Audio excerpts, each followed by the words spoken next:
Yo, we here. I had to go get my charger. My computer says it's going dead. It's like at 20%. Probably not. Let's see. It's at 23%. So I'm half right, half right. Anyways, let's get right into this. I'm gonna say before they get to say, so I'm gonna ruin their announcement. Ray Phoenix is gonna be on SmackDown next Friday. Should be good. I'll be getting back in town next Friday. I'm gone this Monday, so should be fun.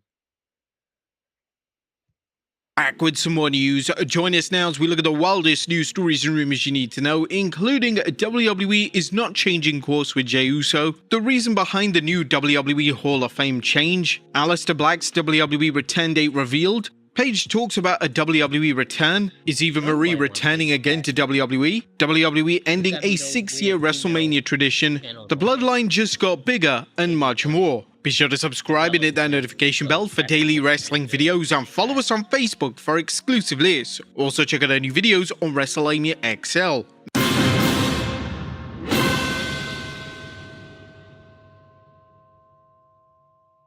Our first story looks at WWE not changing its big mistake with Jey Uso. And was WWE planning to change its direction for Jey Uso following what some fans believe is backlash against his push an upcoming world title match against Gunther at WrestleMania 41? Well, not so, as according to Chris Featherstone, who tweeted, sources from within WWE have confirmed that Jey Uso will continue to be pushed as a babyface for the foreseeable future despite recent online backlash. He was second in merchandise in recent sold-out live events that he wasn't even advertised to be on, which WWE is very satisfied with. I was informed that there has also been an increase in new and lapsed fans coming about due to Netflix and other global brand-broadening ventures in which Jey Uso's merchandise has brought in even more revenue.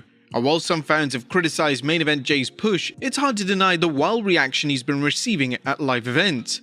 Now obviously, if WWE sees signs of Jey's popularity decreasing, such as a drop in ratings during his segments and merch sales sagging, they then may decide to change things up. Next up, are we seeing the return of Eva Marie again?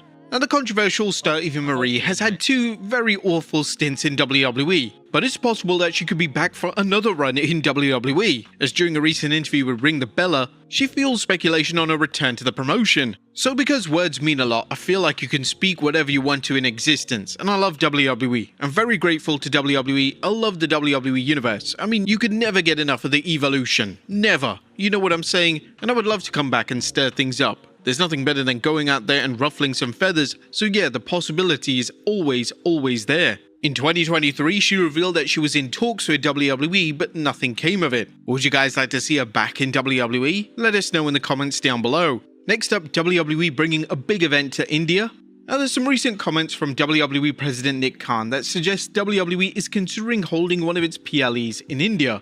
Khan recently chatted with the Hindustan Times, discussing WWE's move to Netflix, this year's WrestleMania, and whether the WWE is looking to India as a future venue for one of its PLEs. That's the goal, and we're penciling out 2026 and 2027 now. In one of our first meetings with Netflix after the deal was signed, without asking, Netflix handed us a list of their priority countries.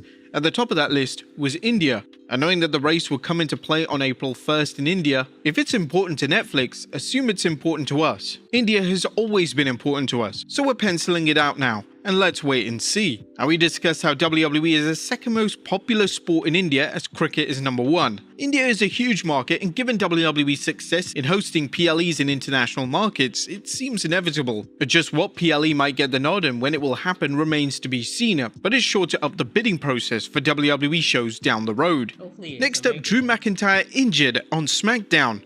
Now, in an update, it's actually been reported that this wasn't a tongue-in-cheek jab at AEW or Jack Perry, and that Drew McIntyre really did get glass in his eye. This is according to PW Insider Elite, which referenced the tweet, and in asking around, wait, what's this? PowerPoint. Why does it look like that? Like what?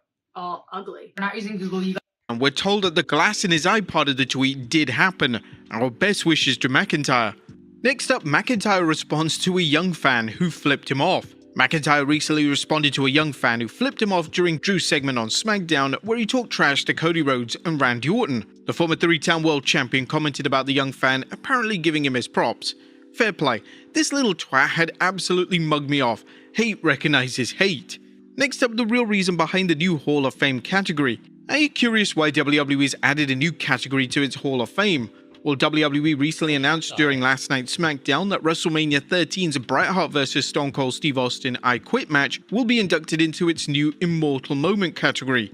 Well, in the Observer's daily updates, it was reported credit this one to Ant Evans at UFC. When Evans took over the UFC Hall of Fame years ago in an attempt to make it credible after Stefan Bonner, he came up with the idea to induct legendary matches. And given the Hall of Fame status as a public relations and marketing tool, it makes sense to add this match as it gives fans another way to see legendary superstars who have been already inducted on their own in tag teams and or in factions. What do you think of this new category, and did WWE make the right call with this choice? And which other matches do you think should be inducted into the WWE Hall of Fame? Next up, Paige talks plans of a WWE return. Now is Paige, aka former AEW Women's Champion Soraya, returning to WWE following a recent announcement that she is leaving AEW? Or Paige recently hinted at forming a dream team with the WWE megastar. As Paige recently chatted with Before the Bell, I feel like me and Rhea Ripley would make a really good tag team. I've said that. I would love to wrestle her too. I'd love to. There's so many women that I'd want to wrestle. I do one day, not anytime soon obviously. There's no room for me, but I would love to face Rhea. Paige praised the work of other female superstars including Liv Morgan and Charlotte Flair. She also mentioned that if she ever did return to WWE, that she would keep the name Paige and her old theme song. Would you guys want to see Paige return to WWE? Next up, Aleister Black WWE return date revealed. My fault. Was Aleister Black returning to WWE after WrestleMania 41? If you've been paying close attention to SmackDown, you've probably noticed some creepy vignettes that feature smoke, shadows, and much more. While it's possible they're related to the White Six, some fans believe they point to Aleister Black. Ringside News noted some particular clues in the videos that suggest a return date for Aleister Black. Each vignette has featured the number 4 in some way, but this week's installment showed something new, a flash of the Roman numerals XXV. Put that together, 4 and 25, and fans are convinced it's pointing directly to April 25th. April 25th is the SmackDown after WrestleMania 41. And it could be very possible as WWE loves to have debuts and returns on the shows after WrestleMania. Next up, WWE ending a 6-year WrestleMania tradition. Now it may be the end of an era as a new report from WrestleTalk notes that the triple threat involving CM Punk, Seth Rollins and Roman Reigns could end a 6-year tradition at WrestleMania. The report notes it believes Cody Rhodes vs John Cena will headline Night 2 of WrestleMania, and if this WWE Championship match does headline the other night of WrestleMania 41, as many are expecting it to, this year will be the first since 2018 where a Royal Rumble winner hasn't headlined WrestleMania. As some WWE fans were hoping that a women's match would main event one of the 2 nights, but it looks like WWE wants to give CM Punk the WrestleMania main event that eluded him for his career. Now with WWE reportedly reviving its all-female PLE Evolution, the promotion may not feel the need to feature a women's main event. But do you guys agree with this decision? Next up, a former ECW star defends himself against serious allegations. Did former ECW and WWE superstar Justin Credible scam his fans? Well, he recently sat down with former WWE superstar Maven to discuss the accusations and share his side of the story. The two sat down and Credible addressed claims of accepting money for merchandise but never shipped out the items. I don't have cash right now to do it, but we'll work something out. If you want it, you deserve it, you paid for it. I'm embarrassed, but there's nothing else I can do.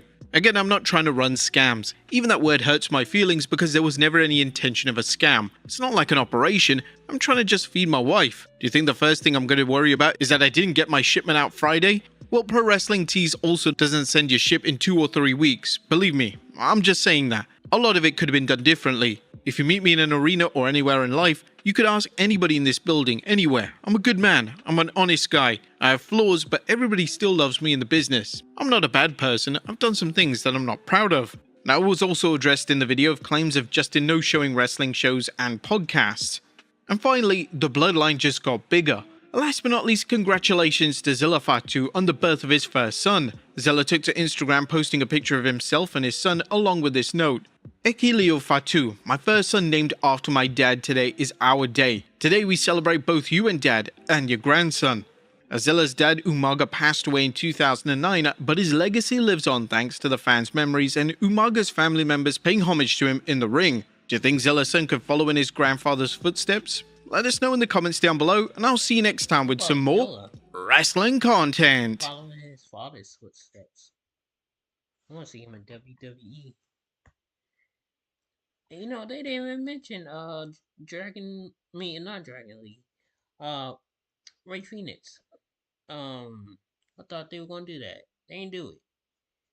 Eh, it happened.